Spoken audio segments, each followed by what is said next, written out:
El estudio del rendimiento deportivo es una de las vertientes científicas con mayor auge en los últimos años.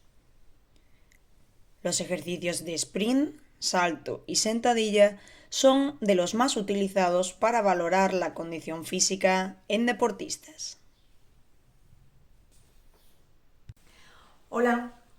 soy Julia Sebastián Rico, estudiante de doctorado en la Universidad Pablo de Olavide. Junto con el doctor Manuel Alejandro Ortega Becerra y África Calvo Yuch, vamos a presentaros nuestra investigación titulada Relación entre la flexión plantar, el salto y la capacidad de sprint en mujeres entrenadas.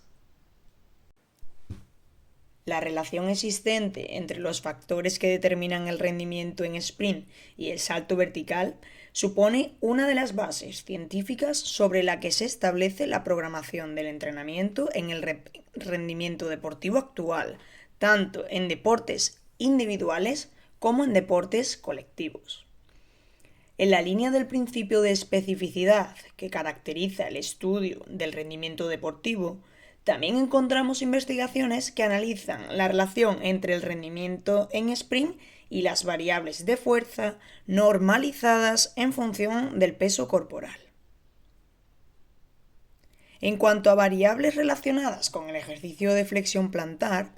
la mayoría de las investigaciones científicas actuales orientan dicho ejercicio y su estudio a una perspectiva lesional, siendo muy escasos los estudios que analizan las variables relacionadas con la flexión plantar desde el ámbito de las ciencias del deporte y el rendimiento deportivo. En base a la literatura científica que hemos estudiado para esta investigación, se deduce que se han analizado las posibles relaciones entre el rendimiento en sprint y el salto vertical, incluyendo variables como el control del peso corporal. Sin embargo, no hemos encontrado estudios que analicen la relación del rendimiento en sprint y salto con otras variables, como el salto vertical con carga o la fuerza máxima y la producción de fuerza en la unidad de tiempo en el ejercicio de flexión plantar, analizando otras variables control como podrían ser la longitud del pie. Además, son muy pocos los estudios que han abordado esta problemática en un grupo de población femenina. Por tanto, el objetivo de nuestra investigación fue analizar la relación entre el sprint y la altura en el salto vertical y las variables de fuerza y producción de fuerza en la unidad de tiempo en el ejercicio de flexión plantar en mujeres participantes en competiciones de diferentes deportes. La muestra de nuestro estudio estuvo compuesta por 21 mujeres deportistas federadas en atletismo, velocistas y mediofondistas, baloncesto, aficionado, rugby, segunda división española, fútbol sala, división de plata y fútbol 11, primera y segunda división españolas.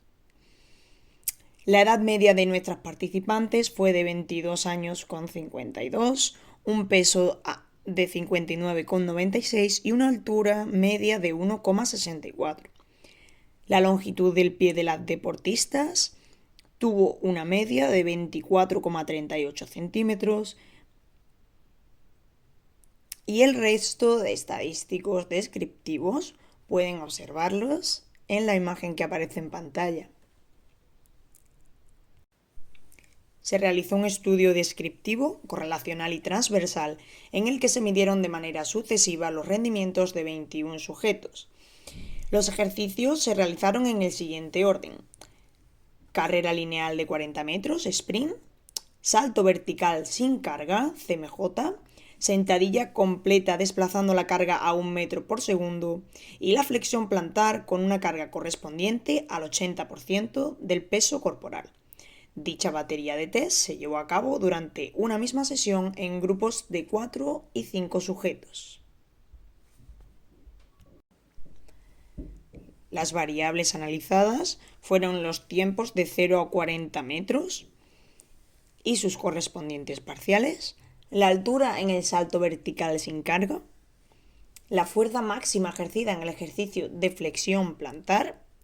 y la producción máxima de fuerza en la unidad de tiempo en el ejercicio de flexión plantar. Además, tomamos como variables control la carga desplazada a 1 metro por segundo. Los test de sprint fueron medidos a través de células fotoeléctricas con una frecuencia de muestreo de 100 Hz. Dichas células fueron colocadas en la salida a los 10 metros, a los 20 metros, a los 30 metros y a los 40 metros. Se usaron estas distancias porque son representativas de las distancias de sprint cubiertas en muchos deportes. La posición de salida fue de pie, colocando uno de los pies justo detrás de la línea situada a 1 metro de la primera célula, y se realizó un calentamiento previo consistente en 5 minutos de carrera continua, seguido de 5 repeticiones de carreras progresivas a diferentes intensidades. Entre cada una de las repeticiones hubo 2-3 minutos de recuperación y a los 4 minutos de realizar la última serie de calentamiento comenzó el test. Se registraron 2 intentos con 3 minutos de recuperación entre intentos y se animó a todos los sujetos a realizar la carrera a la máxima velocidad posible. La altura del salto se determinó usando un medidor de tiempo de vuelo por infrarrojos, con una precisión de 1 milisegundo. El CMJ se midió tras un calentamiento específico que consistió en 2 series de 10 sentadillas profundas sin carga con 2 minutos de recuperación entre series y 5 saltos verticales con 10-15 segundos de recuperación entre ellos. Una vez finalizado el calentamiento, se recuperó durante 2 minutos y se realizó el test. Se midieron 5 CMJ con un tiempo de recuperación aproximado de 1 minuto entre saltos. El resultado del test fue la medida de los 3 valores centrales una vez eliminados el mejor y el peor salto. El procedimiento de salto siguió el protocolo establecido en investigaciones similares, como las de López Segovia y colaboradores en 2011. Para la realización de la sentadilla completa, se hizo un calentamiento previo específico de 5 o 6 repeticiones con 20 kilos, con una ejecución a velocidad progresiva. La medición comenzó con una carga de 20 kilos y se aumentó progresivamente de 10 en 10 hasta que la carga con la que el sujeto bajaba la velocidad por debajo de 1 metro por segundo. El instrumento de medición fue un encoder lineal y este tipo de procesos se han seguido también en pautas marcadas en protocolos de medición empleados en investigaciones previas, como las de Sánchez Medina en 2017. La medición directa de la fuerza durante la ejecución del ejercicio de flexión plantar se realizó a través de una plataforma dinamométrica con una frecuencia de muestreo de 1000 Hz. Para la realización de este ejercicio se hizo un calentamiento previo de 5 o 6 repeticiones con 20 kilos y una serie de 3-4 repeticiones con una carga correspondiente al 80% del peso corporal de cada sujeto. A continuación se procedió a la medición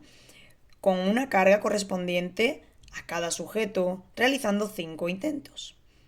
Previo al proceso de medición, la deportista se colocaba sobre la plataforma dinamométrica y con la carga sobre los hombros en una máquina multipower de discos de 2,20 metros de altura. El resultado del test fue la medida de la fuerza y RFD máximas de los 3 valores centrales, una vez eliminado el mejor y el peor valor de los 5 intentos.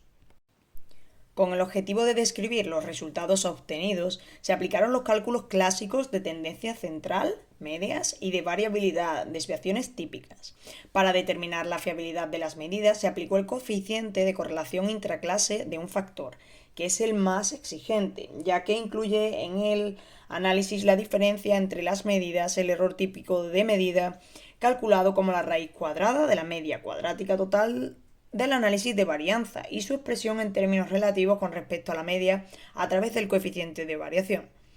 Para determinar la relación entre las variables analizadas, se empleó el coeficiente de correlación de Pearson. Esta misma relación se calculó posteriormente aplicando una correlación parcial con el control del peso corporal, con la carga que desplazaba a 1 metro por segundo en sentadilla y con la longitud del pie. La relación y las diferencias entre variables se consideraron significativas si la probabilidad de error era igual o menor a un 5%. El análisis estadístico fue realizado mediante el empleo del paquete estadístico SPSS en su versión 15.0.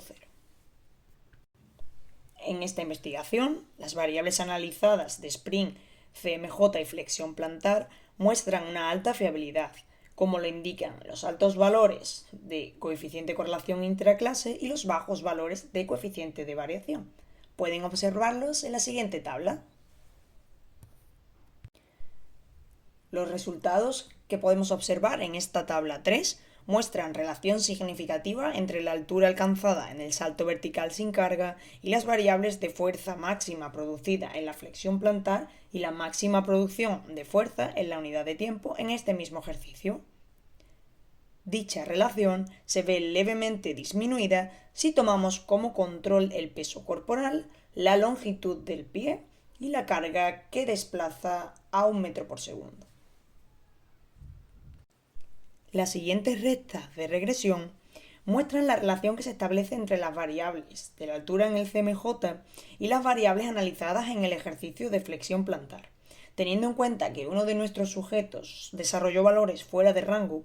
se tomó una muestra parcial de 20 de estos sujetos y se observa una modificación en la recta de regresión que optimiza la relación que se muestra entre los factores que determinan el rendimiento en la altura del salto en el CMJ y la flexión plantar y sus respectivas variables. En los resultados extraídos de las variables analizadas en la flexión plantar, la relación entre la fuerza máxima y los tiempos de sprint es significativa en todos los casos, aumentando si controlamos la longitud del pie. En la tabla 5 encontramos una relación significativa entre la RFD máxima en la flexión plantar y los tiempos de sprint de 0 a 40 metros. Tomando el control de las variables de peso corporal y longitud del pie, encontramos una tendencia al aumento de dicha relación. Sin embargo, si controlamos la carga que desplazaba 1 metro por segundo, no se observan diferencias entre la relación entre la RFD máxima y los tiempos de carrera. Las variables que hemos considerado como dependientes, la aceleración en 40 metros y el salto vertical, presentaron una alta fiabilidad con CCIs claramente superiores a 0,9 y coeficientes de variación próximos a 0. Igualmente, las variables consideradas independientes, fuerza máximas y RFD máxima en la flexión plantar, también presentan una alta fiabilidad. Esta alta fiabilidad nos indica que es más probable que el valor predictivo de dichas variables independientes se encuentre próximo a la verdadera correlación entre las variables analizadas. Por otro lado, los datos obtenidos entre la altura en el CMJ y la fuerza máxima y RFD máxima en la flexión plantar muestran relación significativa de R0,67 para la fuerza máxima y la altura en el CMJ y R igual a 0,59 para la RFD máxima en la flexión plantar y la altura en el CMJ.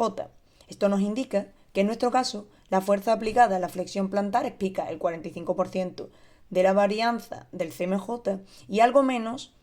la RFD máxima, un 35%. No obstante, la correlación entre la fuerza máxima y el CMJ con los datos obtenidos en nuestro estudio podría ser realmente bastante mayor, ya que eliminando un solo caso que presenta unos datos fuera de rango, la correlación pasa de 0,67 a 0,83. Estos resultados no parecen estar condicionados por el peso corporal del sujeto, probablemente porque el ejercicio de flexión plantar se realizó con la misma carga relativa respecto al peso corporal. Sin embargo, la fuerza máxima en las piernas estimada por la carga que el sujeto podría desplazar a una velocidad de 1 metro por segundo y la longitud del pie sí que parecen condicionar la relación entre el pico máximo de fuerza en la flexión plantar y el CMJ, ya que controlando estas variables la correlación pasa de 0,67 a 0,47 teniendo en cuenta la carga que desplazaba 1 metro por segundo y de R67 a R0,6 respecto a la longitud del pie. Por lo tanto, es razonable pensar que la relación entre la fuerza máxima de la flexión plantar y la altura alcanzada en el CMJ está condicionada por la fuerza máxima de las piernas, especialmente en nuestro caso. Esto significa que si dos sujetos con el mismo peso corporal realizaran el ejercicio de flexión plantar con la misma carga absoluta,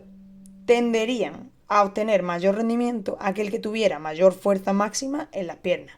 lo cual explica que al controlar la carga de 1 metro por segundo, la correlación entre la fuerza máxima y el CMJ tienda a disminuir. Por otra parte, la relación entre estas dos variables también podría venir explicada por la similitud de las variables dinámica y cinemática entre el ejercicio de flexión plantar y el salto. No se pueden contrastar los datos obtenidos, pues no hemos encontrado estudios que analicen la relación entre la fuerza máxima y RFD máximas en la flexión plantar con la altura en el salto vertical. Por otro lado, en cuanto a la relación entre los tiempos de sprint y el pico de fuerza del ejercicio en la flexión plantar, nuestros resultados muestran relaciones significativas positivas entre todos los parciales de tiempo analizados y la fuerza ejercida en el ejercicio de flexión plantar. No se muestran diferencias en esta relación si controlamos el peso corporal, pero parece que la fuerza de las piernas medida a través de la carga que desplaza a 1 metro por segundo y la longitud del pie sí que condicionan esta relación, por lo que podríamos pensar que dicha relación es realmente mayor. Por tanto, podríamos entender que la fuerza en las piernas y la longitud del pie condicionan la verdadera relación entre la fuerza máxima en la flexión plantar y los factores que determinan el rendimiento en sprint.